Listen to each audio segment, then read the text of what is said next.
iRacing just released the Porsche LMDh, and I think this is my favorite LMDh car of all time. It looks good, it sounds pretty good as well, and let's hope it's fast. Let's jump into the first race that I ever did with a new iRacing Porsche LMDh. Right, lads, we are here. The new Porsche LMDh car, it's finally arrived. The new patch literally just dropped about 5-10 minutes ago, and this is the very first race there is with it. I have not driven at all in it. We're about to just jump into quali, test out a bit, and then after that we're doing a quick race. This off is almost 6k, and I'm really excited about this. But yeah, I'm a huge fan of the Porsche. It just looks so good in real life, and it's finally in iRacing, so I'm really excited about this car. Now let's jump into the race, shall we? Alright, here we go. I didn't do qualifying. Let's start in P12. The soft is pretty decent. It's probably gonna get higher next race, to be honest, but we're about to do the first race in the new Porsche. There are Acuras on the track as well. Now, as cool as the Porsche looks, the Acura looks really cool as well. And I'm also going to be doing a video with the Acura, so make sure you subscribe if you haven't already. Now let's do this race with the Porsche, shall we? Pace car's in. Alright. Green flag, green flag. Here we go. Oi, oi, oi. That's tight.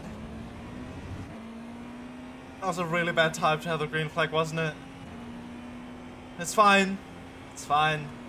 It's very much single file already throughout the whole grid, it seems. Oh, a lot of people locking up here. Let's just try and slowly make our way through the grid. Or through the field, I guess. See if we can gain some positions here. Left side. Oi, oi, oi. Left side.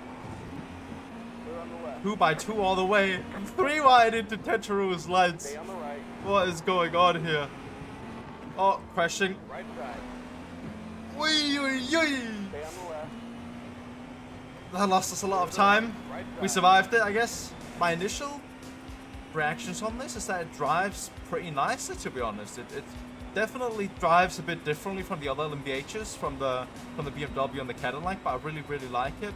The sound of it is a bit, I think the Acura and the Cadillac probably sounds cooler, but that doesn't matter too much. I like how the Porsche looks a lot. It also does drive pretty nicely.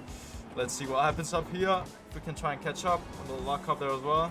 Now, of course, it's hard to say fully how it drives when you are just on a fixed setup, but I think it's an okay start. For sure, this has potential. You know, it should only feel better on an open setup. So now what I really just hope is that the Porsche will be competitive for Petit Le Mans. I really hope it will, because it will be so nice to drive like the Porsche or the Acura, whatever's competitive, but that's just something new at a special event like Petit Le Mans. Let's hope, I pray that they'll be good at Petit Le Mans. Ah, it still has a lot of grip in the high-speed corners, the LMDhs. This right here should just be flat. A little brake for this one. Oh, that's a slowdown. That's 2 slowdowns. Don't want to hit that as well. For sure, until now, it does feel like quite a nice car to drive. But I will be doing a bob test on all of the new LMDhs in the coming days, in the coming week or so. So make sure to once again subscribe. If you want to see a bob test, I want to test multiple different tracks and see what's fastest, both the open and with fixed setup. Because of course we have the new IMSA Fixed series now, which is interesting. I don't know how that's gonna work, I'll be honest. But we will have an IMSA Fix now and no ESS anymore. I don't know if we got damage maybe from that crash earlier, but I don't know, and I don't hope so, that's for sure. Look at this, he's just pulling away. Guess we'll have to try and make an overtake in whenever the corners comes around. He pulled away a 10th on me on that straight. What is going on? Slow car ahead. Car stopped on the left. Slow car ahead. Go to the top.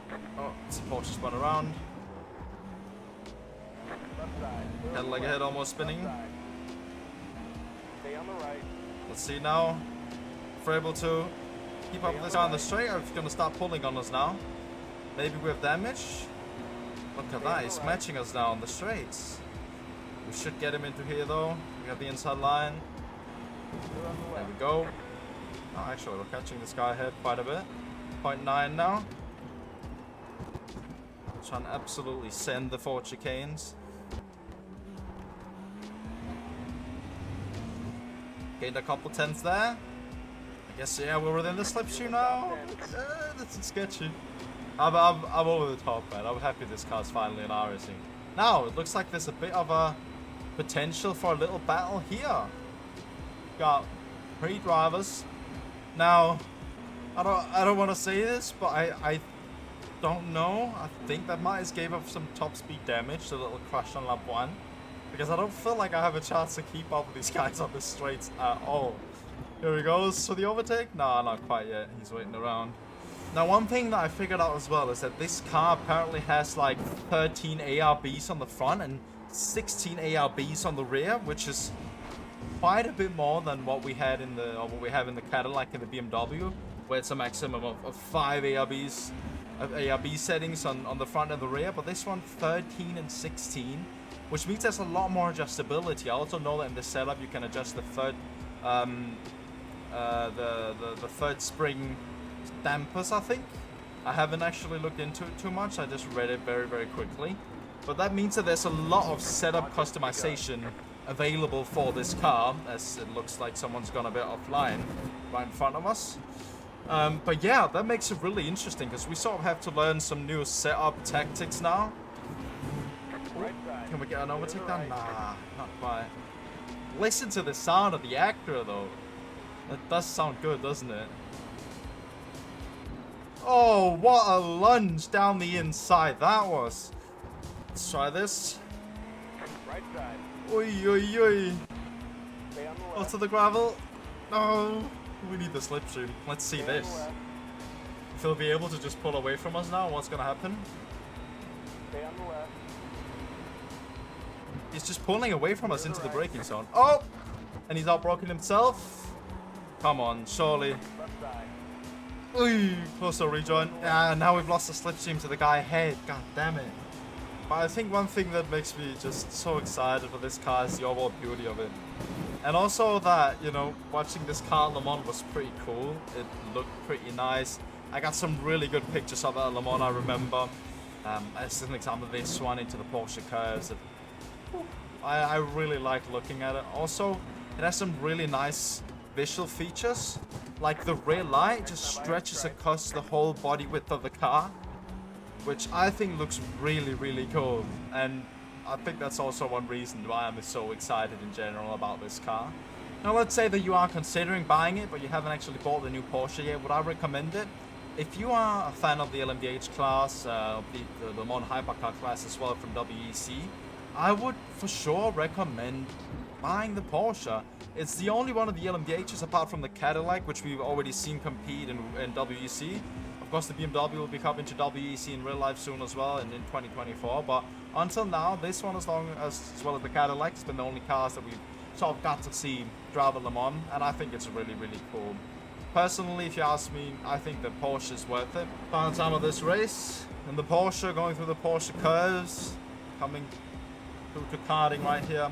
Overall, I think this is a cool car. I'm excited to do the Bob tests for Petit Le Mans and Bob test in general for the LMDh class and sort of figure out where it is pace-wise, because right now, to be honest, we have really no clue. You know, it's just dropped the update.